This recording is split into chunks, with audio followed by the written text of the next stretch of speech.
বর্জ্য পদার্থ দিয়ে তৈরি রং বেরঙের শাড়ি দিয়ে র্যাম মাতালের নির্মল বন্ধু সাথীরা এই অভিনব উদ্যোগ দেখল বসিরহাট পৌরসভা। এই পৌরসভায় 23টা ওয়ার্ডের যেসব কঠিন বর্জ্য পদার্থ বাড়ি বাড়ি গিয়ে তুলে সেগুলো এক জায়গায় জড়ো করে একদিকে জৈব সারে পরিণত করছে, অন্যদিকে তার যেসব প্যাকেটজাত যেসব প্লাস্টিক রবার সহ একাধিক যে কঠিন বর্জ্য সেগুলো দিয়ে তৈরি করছে বিভিন্ন ধরনের পোশাক। আর সেই পোশাক পরে র্যাম্পে মাতালেন পৌরসভার বিভিন্ন নির্মল সাথীর বন্ধুরা। আর সেই উদ্যোগকে সাধুবাদ জানিয়েছে বসিরহাটের মানুষ।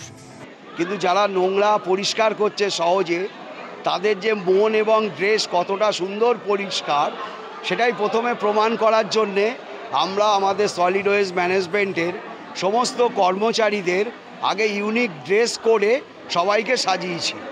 মানুষ দেখলেই বুঝতে পারছে যে শহরকে পরিষ্কার করতেই হবে, কারণ বাড়িকেও পরিষ্কার করতে হবে।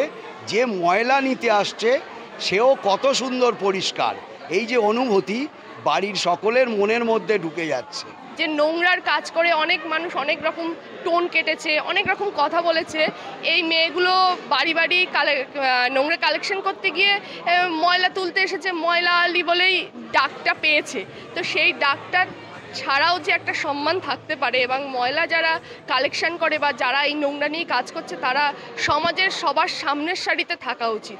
প্রথমে আমরা অনেক কষ্ট সহ্য করেছি, যেটা ভালো কিছু পেতে গেলে অনেক বাধা প্রতিকূলতা আসে। তো বাধা প্রতিকূলতা পেরিয়ে আজকে আমরা কিন্তু সামনের দিকে এগিয়ে চলেছি এবং এখন আমরা নিজেরাই স্বনির্ভর হচ্ছি।